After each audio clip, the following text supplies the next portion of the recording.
What's up, everyone? My name's Lisa, in case you didn't know that. So I said in one of my previous videos that I have been being nudged to share my story here on YouTube.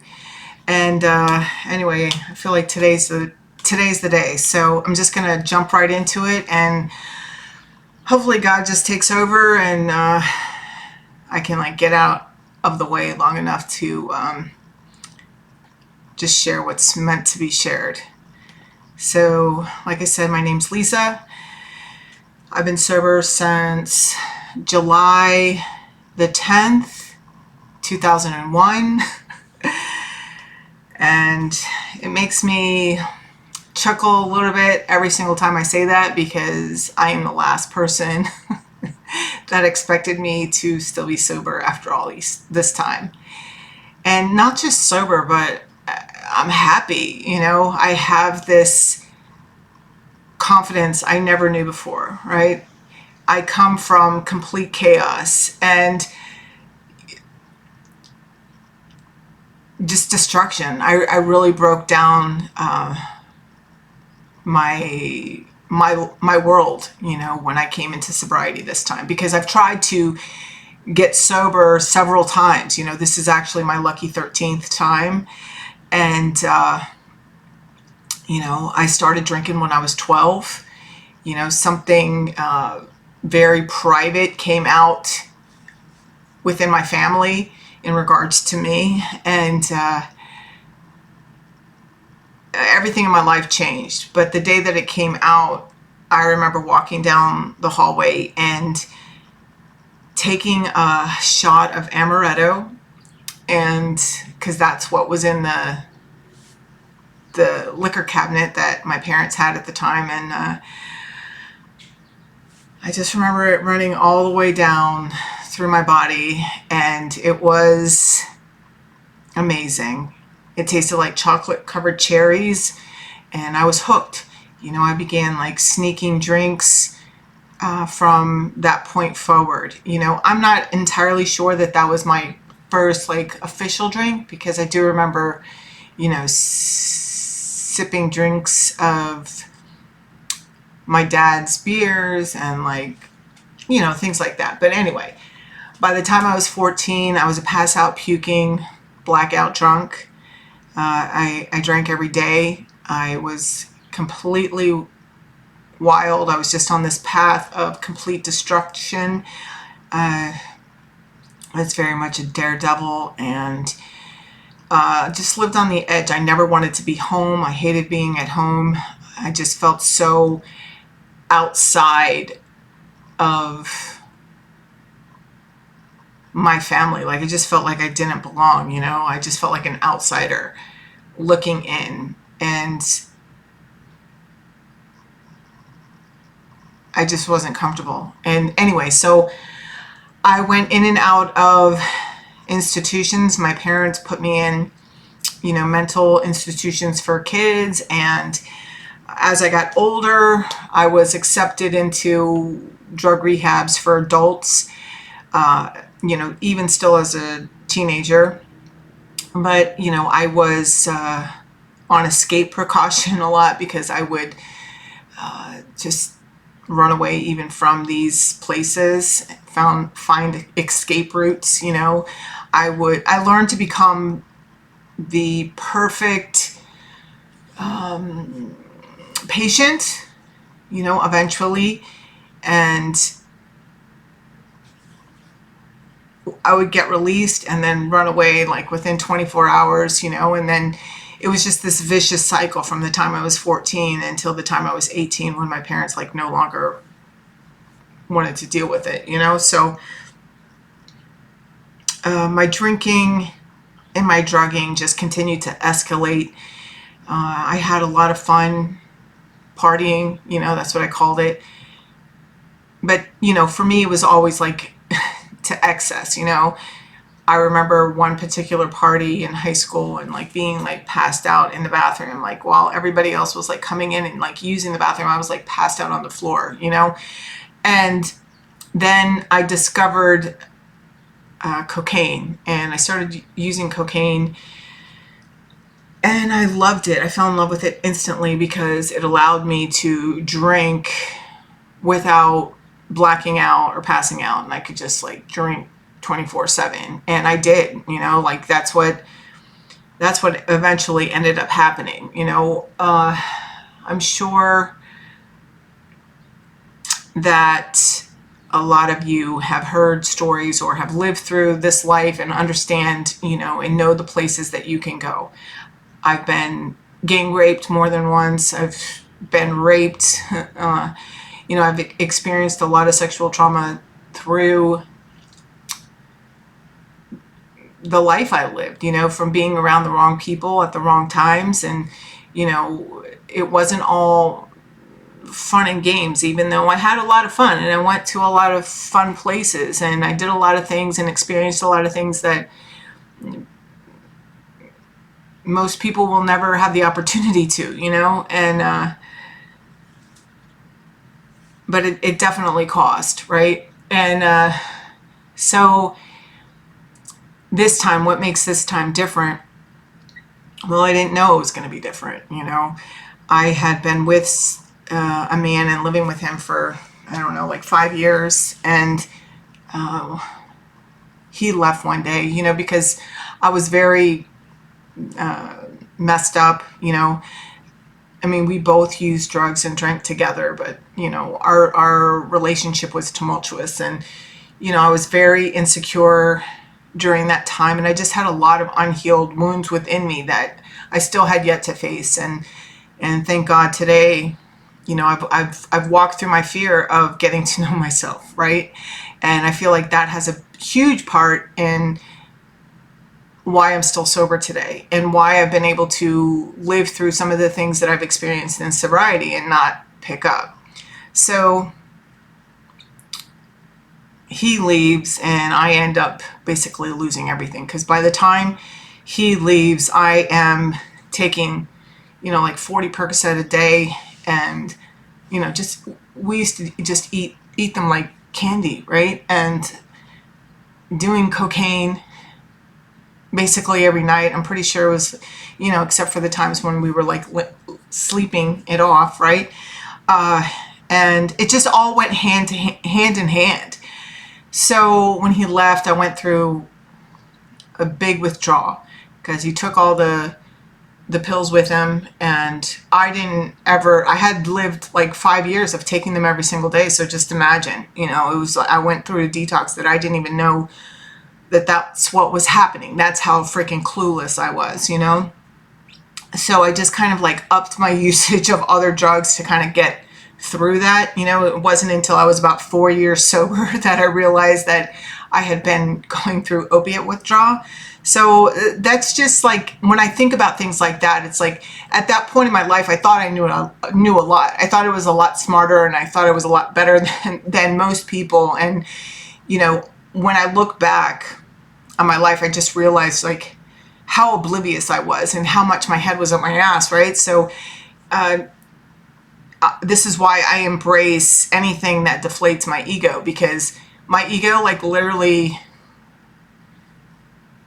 wants me dead, and it's proved, I've seen the proof of that within my own life, right? So here I am, and I have pretty much lost everything. I have lost everything. I've been staying in a drug dealer's house. He let me stay there until his daughter came to visit him in the summertime, and it's the day before she's coming, and he's knocking on my door, and he's like, Lisa, she's coming tomorrow. You got to do something. And I hadn't done anything. I hadn't gotten a job. I hadn't, I didn't have anything. So I still had this stuff like packed in the back of my car that I was like never made it to the storage place. And I went to my mom's house in hopes that she would let me come home again, and I remember getting all dolled up. I was wearing like leather pants and like this furry sweater, and my hair was like big, and I had on high heels, and I was like, I walked over there like nothing was the matter, and I was like, oh, I need to like stay here for a little bit longer, or I need to move in and stay for a little bit. And she was just like, no, I can't do it again. And I was so confused. I remember just being so confused, like, what is she talking about? She can't do what again, So anyway, her and her friend talked to me about this place. It was called Bark, and it was a facility for, it was free. You know, it was a detox, that's the word. So anyway, I go down there and I pull into the parking lot and I'm just like, this is not the place for me. I mean, there's homeless people here, okay? It hadn't like clicked yet that I was homeless. And I remember like wanting to leave instantly. So I pulled into a spot, and I went to do like the 3-point turn to like get out and turn around because it was a small parking lot. And as I'm like going to reverse, like someone knocks on my window, like, and scare the crap out of me. Okay. So I look over, I open the window like this much. He's like, "Are you Lisa Petty?" And I'm like, "Who wants to know?" You know, because I didn't know who he was. Well, it turned out he was the repo man. And he took my truck like right there, like in the parking lot. And that was my first proof of like God doing for me what I couldn't do for myself, even though I didn't know that then. Okay. So thus begins my journey to this new life, right? I didn't have any idea. And they put me into a halfway house, and you know, I was just very high and mighty. I was still wearing like all these skimpy ass clothes and high heels, and they were like, "You can't dress that way here." And I just didn't listen. I mean, I just thought I was like so much better than everyone, and I could do whatever the hell I want. And then one day they made me like put on this ginormous hospital gown for like somebody who was like, it was like a size 5X or something. Okay. And anyway, so, you know, I got a lot of lessons during those first few months of early sobriety, when I didn't really know that I was really going to end up sober. Like I was just trying to do these things in hopes that my mom would let me into the house. Right. And so I didn't really follow anything. I kept going to meetings because it was like part of what I had to do to stay where I was, right? Because they were paying for me to, like, I was living there for free. I didn't have to pay for this halfway house, right? So, but I would go to meetings and they would be like, "Stay out of a relationship. They were basically saying like your mind was crazy." And I was like, I'm not crazy when it comes to like choosing men. Like I just, like, when I get drunk, like that's when my problems start, because then I start doing cocaine and blah blah blah, and like but when I'm not using, like, I'm fine, right? So I did not, or I could not connect at that point in my life how everything was connected, you know, like whether I was drinking or not, like my mind was like not right. And I needed to like really get clear, right? To understand, like, my whole way of thinking was just off. And, you know, me being the intelligent person I was, like, I ended up pregnant, right? Like, this is the worst possible time for me to end up pregnant. And I did. I ended up pregnant. And this was really my breaking point in my sobriety, because I had ended up pregnant so many times in my history of drinking, right? And I ended up having numerous abortions that, you know, it just was what it was, right? I had a son when I was younger that I had put up for adoption, and it literally like ripped my guts out. And I think that I pretty much was on like a path of just wanting to die from that point forward. And then I couldn't go through that again. So anytime I got pregnant, I just like had an abortion. And when I got pregnant this time, I couldn't, because every time I had an abortion, I could just feel myself dying. Like I just hated myself worse and worse. And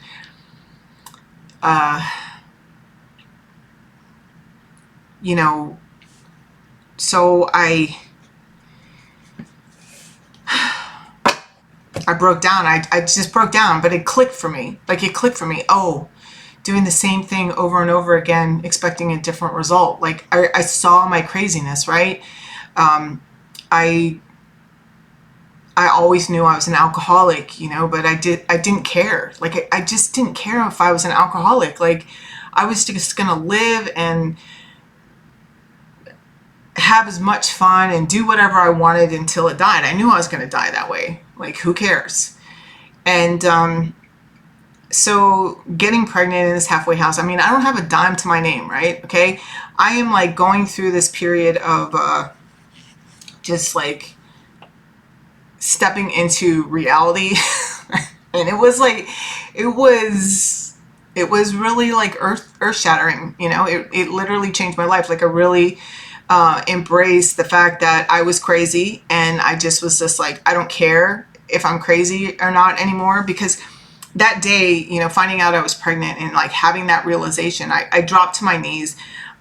I had my first spiritual awakening, you know, like God showed me this fast forward movie of my life, and I realized that I wasn't just this nice girl, right? This nice girl that did too much cocaine and drank a little bit too much, you know, or a lot, you know, that I really had some things that I needed to work on, right? So I remember looking in the mirror and just being like, Lisa, all right, you think you're so tough, like, let's see how tough you are and let's face yourself. And I immediately started changing the things that I was doing. You know, I did go days without eating because there were guidelines at the place where I was. And if you wanted to eat, your breakfast was like insanely early. It was like at like 5 o'clock in the morning. It might have even been earlier. And if you wanted a meal, you had to show up to get it, right? So up until this point, I had been having my roommate get it, right? And when she went, and that way I could sleep in. All right. So I went days without eating because I didn't have money.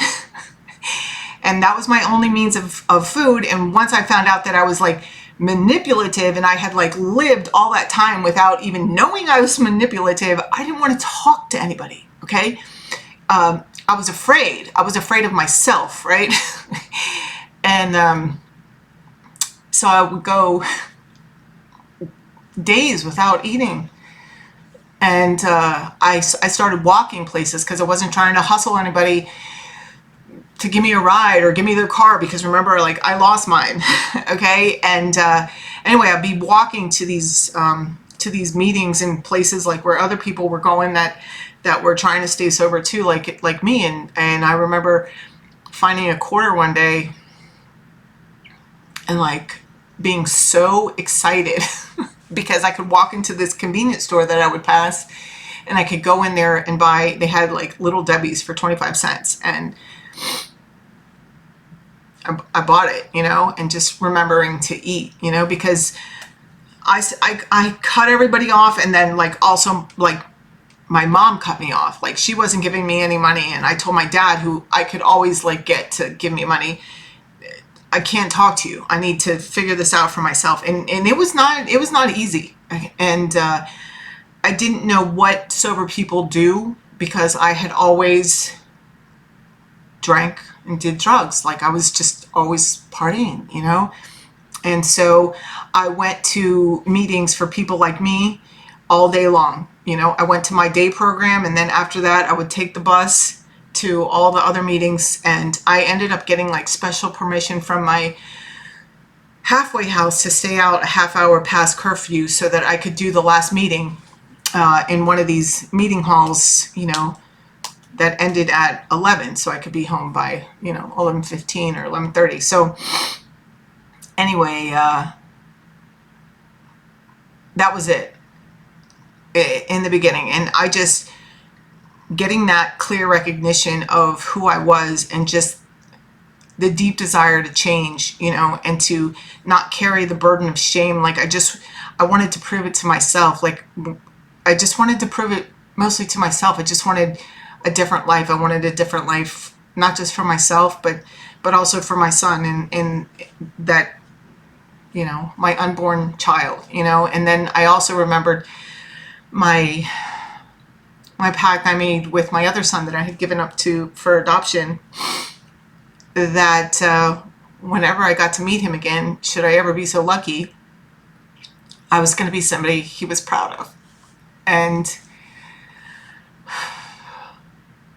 you know, I went every day to those meetings all day long. until they told me it was time to get a job, and I was terrified to get a job, and I didn't want to get a job. I didn't think I was ready to get a job, and I wanted a job like what I had, 5 years ago before I started doing all those drugs and drinking, and making the amount of money I was making. I was a medical assistant, and I was not getting hired. Like, no place was hiring. Okay. And I remember my counselor being like, well, I guess you better start applying at like McDonald's and Wendy's. And I remember being like, oh, like, what? Like, don't you know who I am? Like, I cannot do that. And they were like, well, we're going to start, charging you. You're going to have to pay for living here, blah, blah, blah. And anyway, I got hired at Wendy's. And I remember just being mortified about it, even though the guy was like excited to be hiring me, and he was like, oh, you can start tomorrow. And I should have been grateful, but I wasn't. I was ashamed and I was embarrassed. And he gave me a shirt and everything and said, be here tomorrow, whatever time. And anyway, I did it because I wanted to stay sober. I was like, if this is what it takes, then this is what it takes. I'm willing to do it. I'm willing to do it. Like, if this is what it takes. And by the time I got home from getting that job, there was a message from another place. It wasn't like what I truly wanted to do, but it was like a step above what I felt, at the time anyway, of what I was doing. And it was like working in a phone room. Okay. And, so I got to see, willingness, like the willingness works. I had to be willing to go to any lengths to stay sober. And if it meant working at Wendy's, then fucking A, I was going to work at Wendy's. And maybe I wasn't happy about it, but I was willing to do it because I wanted to stay sober. And then it turned out I didn't even have to work there. So it's like, that's also the way that my God has worked for me. When I think he's not paying attention, he somehow like comes in at the last minute and switches everything. Because I thought my life was over having to show up at Wendy's. And if you work at Wendy's, I am not judging you. I'm just telling you like where I've been and how my mentality was so screwed up, where I didn't recognize that just doing an honest day's work I didn't understand the value of it, and just the gratitude behind it all, the way that I understand it today. My mentality has shifted so much, and it's come from being in the gutter, right? So, I keep moving forward. I keep looking at myself. I met a woman who just continued to help me embrace who I was and open up to this new life and believe in myself. I had been living my life with this one-track mind of like thinking one way, like money was everything, and there was like so much value on these outside things that weren't even anything. That she just taught me a different way and helped me feel again. I remember, in early recovery, I didn't let anybody touch me. Like, I was because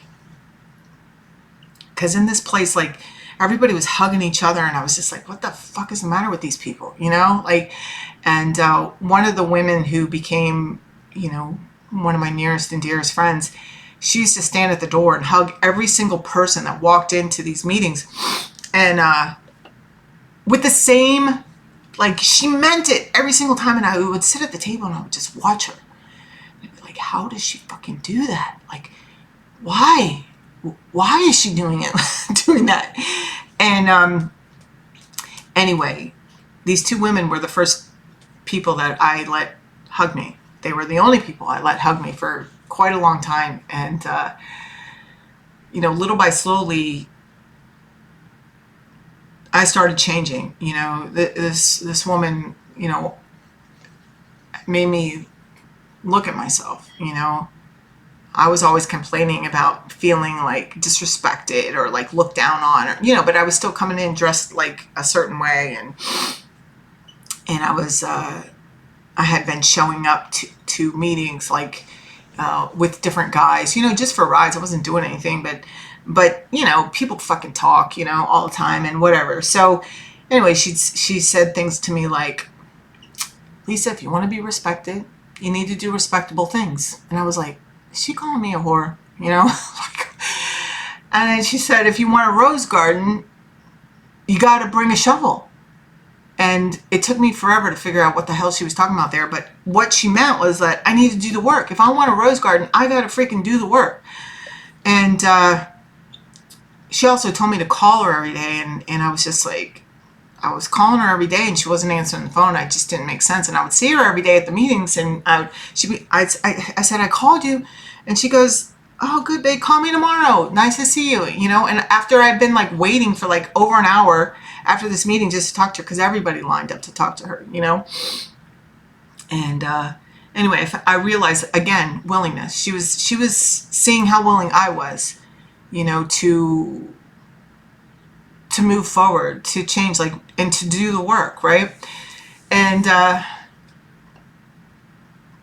you know, that's how it's been for me. It's like staying right there, you know. Yeah, I went through like this whole process. Like I started to break shit down within me, you know, and take an inventory of my life and see, you know, what was my part, you know, and how I could have done things differently. You know, every day to this day, I evaluate my day and see where I can adjust things. How can I show up differently? How can I show up better? You know, what else can I do?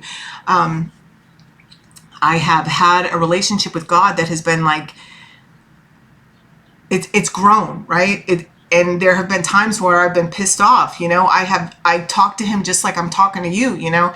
And there are times where I'm just like, what the fuck, God? You know, what are you doing? You know, where are you? You know, and then something happens and I realize like he's never left, you know. He just gives me enough space to like be able to do what I want, because we can do whatever we want. We just got to be willing to deal with the consequences of whatever it is that we choose to do, right? And that's what my life and that's what my journey, you know, without drugs and alcohol and has shown me, you know. How do I want to be? What do I want for my life? Like, well, okay, I have to rise to the occasion. Am I willing to do the work to rise to the occasion of being that woman, of having that life? Well, hell yes. All right, well, put your money where your mouth is, Lisa. All right? You know, instead of feeling less than because I was living in the ghetto or driving an older car or, you know, wearing the same clothes that I've had for the last like 10 years. It's like, I'm grateful, you know. My gratitude has gotten me through everything. And I'm not going to sit here and tell you that first I wasn't pissed off about whatever was happening in my life, because I've definitely hit bottoms with different things in my life. In throughout my journey of healing, right? And you know, with my children, you know, in relationships, you know, I've lost everything, like financially, you know, I've lost all my money, I've gained a lot of money, I've lost it, you know, just like it's been up and down, and each time, like, I just like look over everything that, how can I show up differently, right? What can I do differently this time? And sometimes I do it, and sometimes I just fucking repeat the same freaking thing, you know. That's what it's taken, you know. But whatever it takes, like, I do it. I just keep moving forward. I keep moving forward and try not to judge myself so much, you know. And as I've learned to forgive myself for where I've been and what I've done, it's helped me forgive others. And forgiveness doesn't always mean, okay, I forgive you and let you back into my life. No, like, forgiveness, like, just like how I've learned to forgive myself, like, I also have to like set boundaries within myself. Like, I've had to be taught discipline, you know, and I'm not great at it, you know. I've gotten a hell of a lot better than I used to, you know, but like, I don't like to be told what to do, you know. And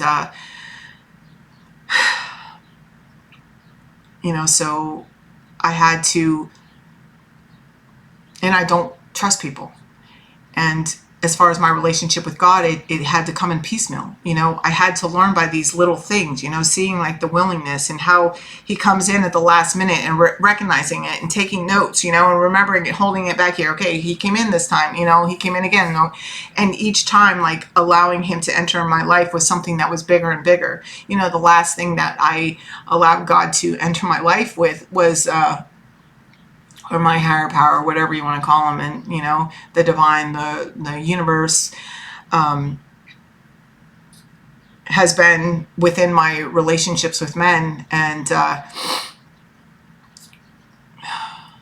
dude, it's been gut-wrenching to learn that lesson and to just kind of let God pick, instead of thinking that I know what's best for me, because every time I think I know what's best for me, it just kind of like blows up in my face, and I've learned a lot from my relationships, and I've got, like I was saying before, it's like forgiveness. What I've learned is like, forgiveness doesn't mean, okay, I'll let you back into my life, and just to have the cycle repeat, with whoever it is, and even within myself, it's like practicing this discipline and setting boundaries in my life, even for myself, and with others, and in setting boundaries, it's been like a practice, like continuing to practice, to continue to show up, okay, to set this boundary, and only to like be like, oh God dang, it only took like 3 tries and then they got back in, and then like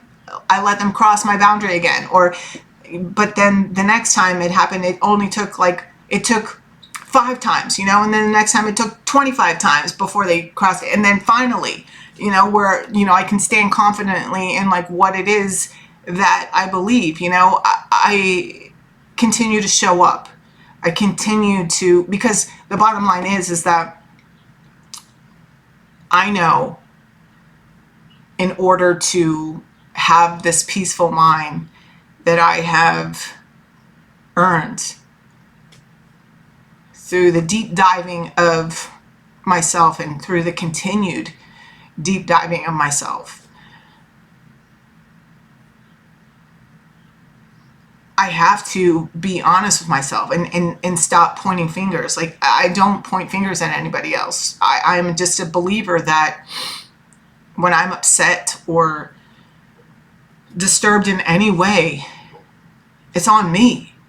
So, and it's taken practice, and it's taken a willingness to continue to show up, to give a little bit more, towards my faith, to have my faith grow. But, just coming from the life I came from, I wasn't able to just completely turn over my life. And I'm not saying that I don't take things back from time to time, but it's just this willingness. And I normally wear this mustard seed around my neck, but my chain broke and I haven't been able to replace it yet. And but I wear a mustard seed around my neck because in the beginning, when I didn't want to do anything and I was like just terrified of life and of coming out of my comfort zone, and just like, because I had to unlearn everything that I believed and show up with this open mind of like trying things differently, right? And it was terrifying. So this mustard seed, this woman, Maureen, she would tell me, like, that's the amount of willingness I need, is the size of a mustard seed.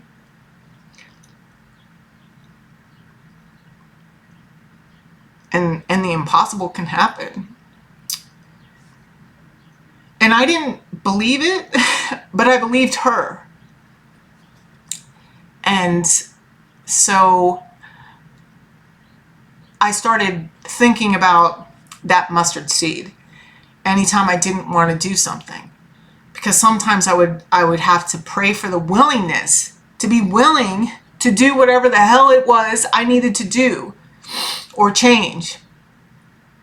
And I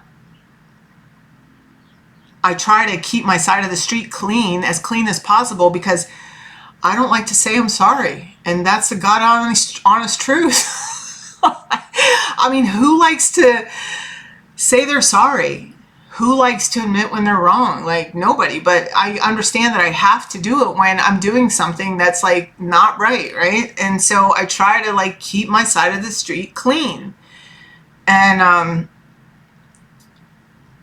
but the willingness, like, that's why I wear the mustard seed, because when I don't want to do something, it's like I look down and I'm like, all right, I can have that much willingness. I mean, a mustard seed is small, right? And somehow when you get that willingness and then you take a little bit of action, it just like grows and grows and grows. And that's like how my faith has worked, you know, and how I've built my relationship with God, with the universe, with myself, is trusting myself with the little things, and then now being able to make much clearer and bigger decisions for myself in my life, in my future, in my kids. You know, I'm a mom, and I never believed that I deserved to be a mom again. And obviously God thought differently, right? Because I have two amazing children today. And anyway, I'm very grateful for my life. And I tell you guys, I tell people all the time, you know, gratitude is magic. And I have found gratitude in the most trying of times. And it is what has pulled me through, because no matter what I've been going through, I know it could be way worse.